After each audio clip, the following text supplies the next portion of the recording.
Hello, Digidestins. This is Kyle D, better known as Ridemyavatar, bringing you his 47th place at the Magica tournament that happened over the weekend.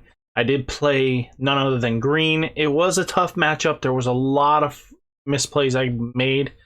Again, also there was limitations where I couldn't bring Purple, the deck I really wanted to play, to be honest with you, to the event.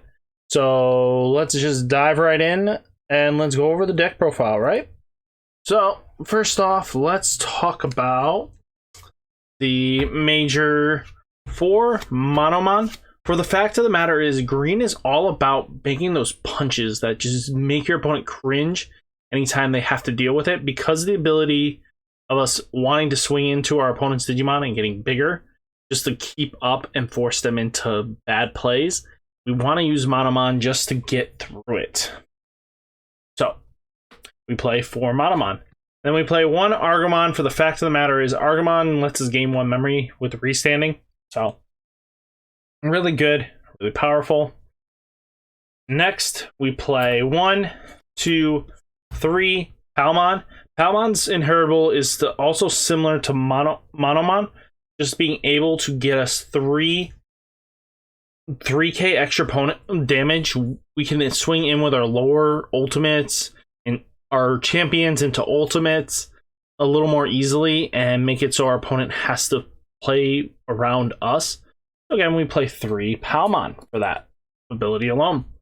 Next, we do play 3 Lalamon. Lalamon, I'm going to say for this deck, because we are using Digiburst so much, is the MVP of this deck.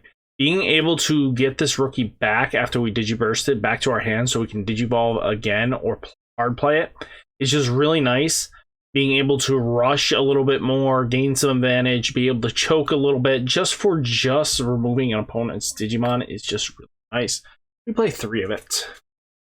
Next, we play 4 Argomon here, because Argomon is a 2-drop for choking stuff, because again, we are playing in a very light tamer format. If you guys haven't noticed before, we are playing very light on the tamers in a lot of our opponents' games.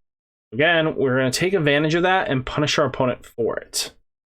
So we definitely want to play that strength. That's why we're also playing 4 Goblinmon. Goblinmon is the same as Argomon, being able to call to the board to go fast. We want to go fast in this deck.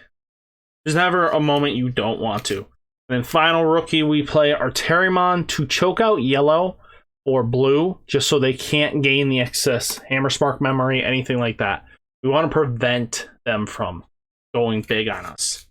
Next, we play 4 of the Kabuterimon Blocker. Kabuterimon Blocker is really nice.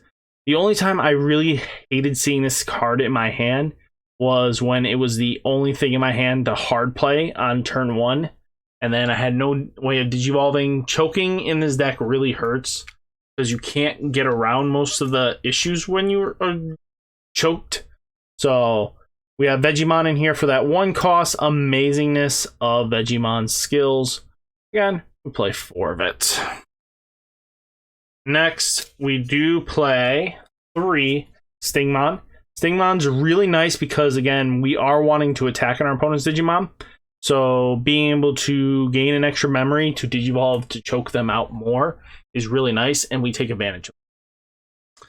Next, we play 4 Lilimon. Lilimon really came in clutch, I gotta say.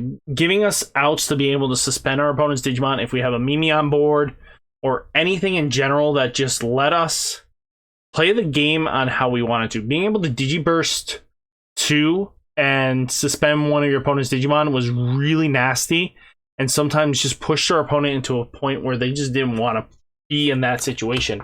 Being able to remove your opponent's board state is just so good.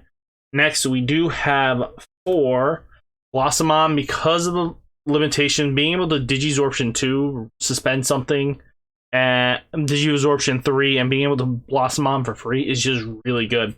Next, we do play 1 Argomon. Argomon's in there just because he has a really good inheritable, being able to play our level 3s at rest and then build us a wide board as we're just plowing through our opponents. Next, a big MVP that just opponents never really had outs to was how this went. Nidhogg went Digiburst 4. He gets to suspend basically everything with 5,000. It is a better Alter S because, again, being able to put it at the opponent's bottom deck, they don't have resources to get them back. If you're facing against purple, you just wipe their board. They have nothing really to get back to square one after that. So you guys have to take that into account. Next, we do play 2 Hercules Kabuterimon. Again, it has Pierce, which we really do like. And being able to Digiburst for 2 to suspend one of our opponent's Digimon is just really good. Our opponent really hates having to lose resources. And like I said, you'll get to get Lilamon back out of that trade. And you can do this twice. Pierce, boom.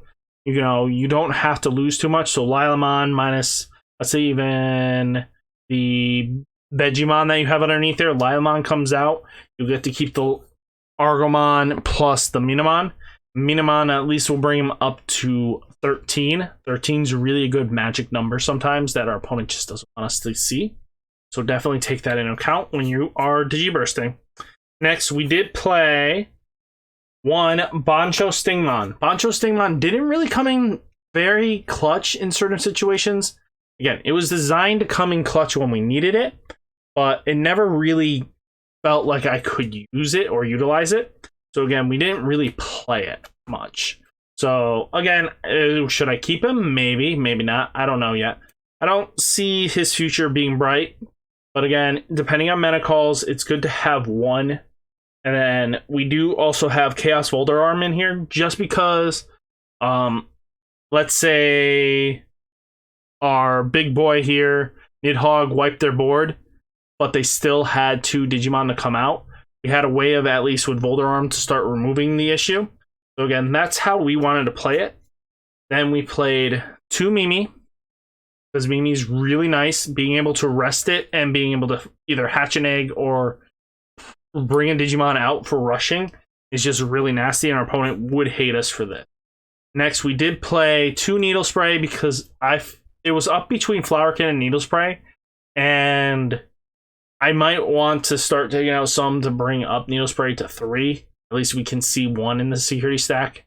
Not seeing 1 in the security stack really did hurt.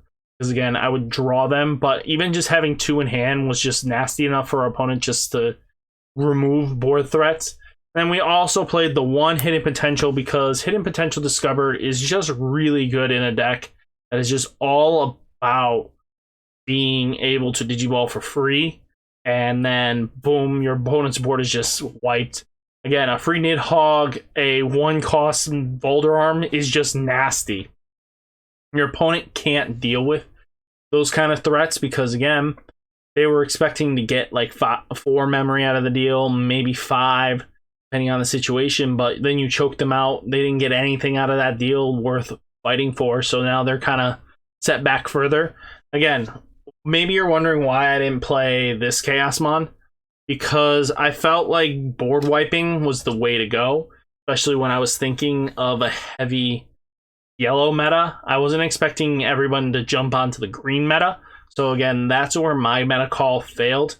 If I could go back, I might remove the Bancho Stingmon to bring in the Chaosmon doubles and then keep 1 Boulder Arm.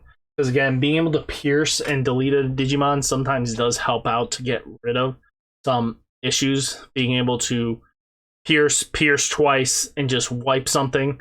This really does help out in the long run. So guys, remember to like, comment, and subscribe on this video, and I'll catch you in the next one. Peace!